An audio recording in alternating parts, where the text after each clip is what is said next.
existe um número enorme de estrelas. Apenas algumas delas terão planetas adequados à vida. Em apenas alguns desses mundos vai surgir inteligência. E talvez algumas dessas civilizações vão evitar a armadilha montada em conjunto por sua tecnologia e por suas paixões. Se há muitas civilizações, uma delas deve estar bem próxima. Se há poucas civilizações, então até a mais próxima pode estar muito distante.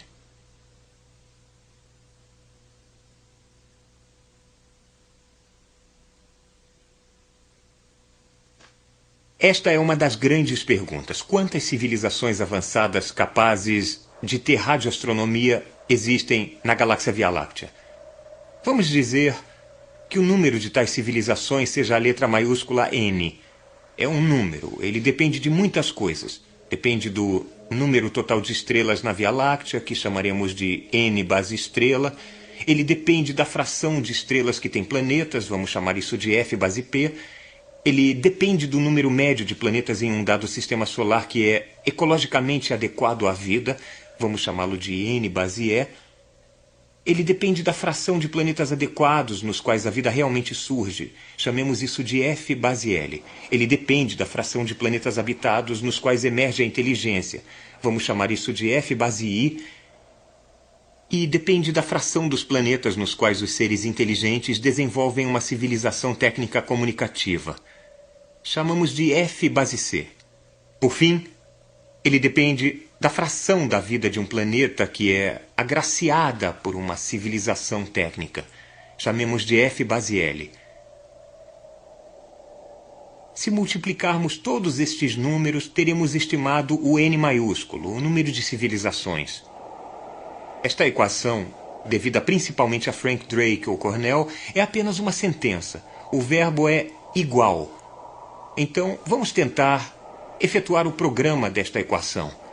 Contando cuidadosamente o número de estrelas nas pequenas, porém representativas regiões do céu, descobrimos que o número total de estrelas na Via Láctea é de cerca de 400 bilhões.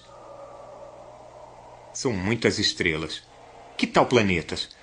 Bom, em estudos de estrelas duplas e investigações dos movimentos de estrelas próximas e em muitos estudos teóricos, nós conseguimos uma forte dica de que muitas, talvez até a maioria das estrelas, estejam acompanhadas por planetas. Então, vamos admitir que F base P, a fração de estrelas que tem planetas, seja 1/4.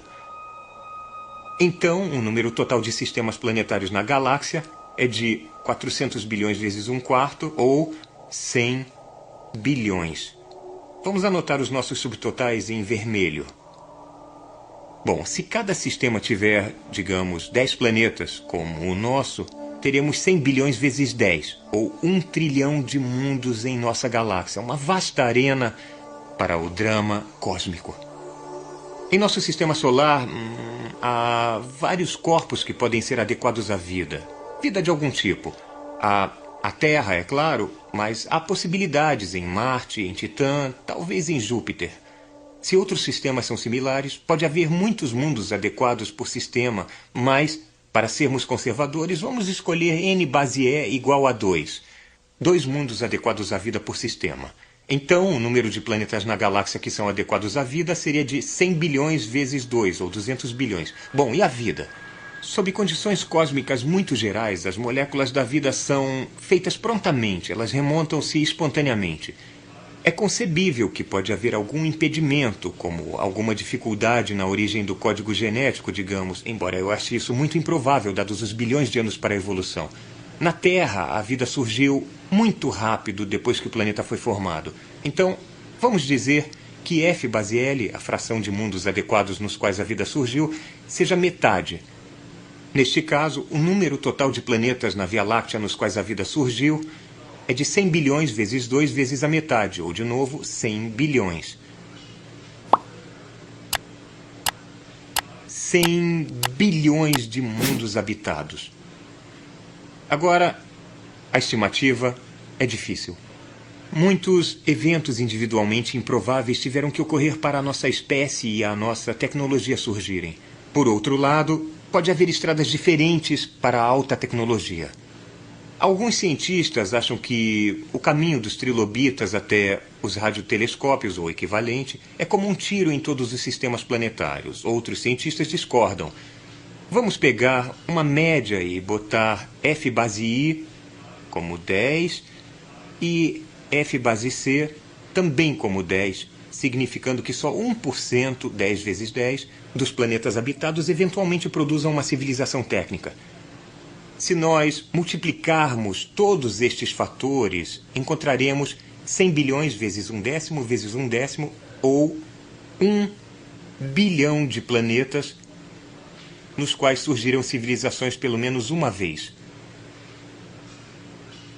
Agora, que percentagem do tempo de vida de um planeta é marcada por uma civilização técnica?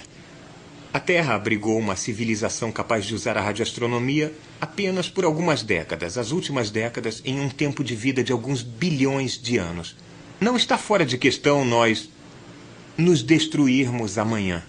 Se este é um caso típico, então F base L maiúsculo seria algumas décadas divididas por alguns bilhões de anos, ou 1 sobre 100 milionésimos. Um número muito pequeno. E então, o N maiúsculo seria 1 bilhão vezes 1 sobre 100 milionésimos, ou N seria talvez apenas 10. 10 civilizações, um minúsculo rudimento, poucas desprezíveis civilizações tecnológicas na galáxia. Mas as civilizações então podem levar bilhões de anos de evolução tortuosa para surgirem e então matarem-se em um instante de imperdoável negligência. Se este é um caso típico, talvez haja alguns poucos, talvez não haja ninguém mais para conversarmos. Mas considerem a alternativa. Que ocasionalmente as civilizações aprendem a viver com alta tecnologia e a sobreviver a escalas de tempo evolutivas, geológicas ou estelares. Se apenas 1% das civilizações pode sobreviver à adolescência tecnológica, então F base L maiúsculo não seria 1 sobre 100 milionésimos, mas apenas 1/100º. E então o número de civilizações seria de 1 bilhão vezes 1/100º. O número de civilizações na galáxia seria então medido em milhões. Milhões de civilizações técnicas.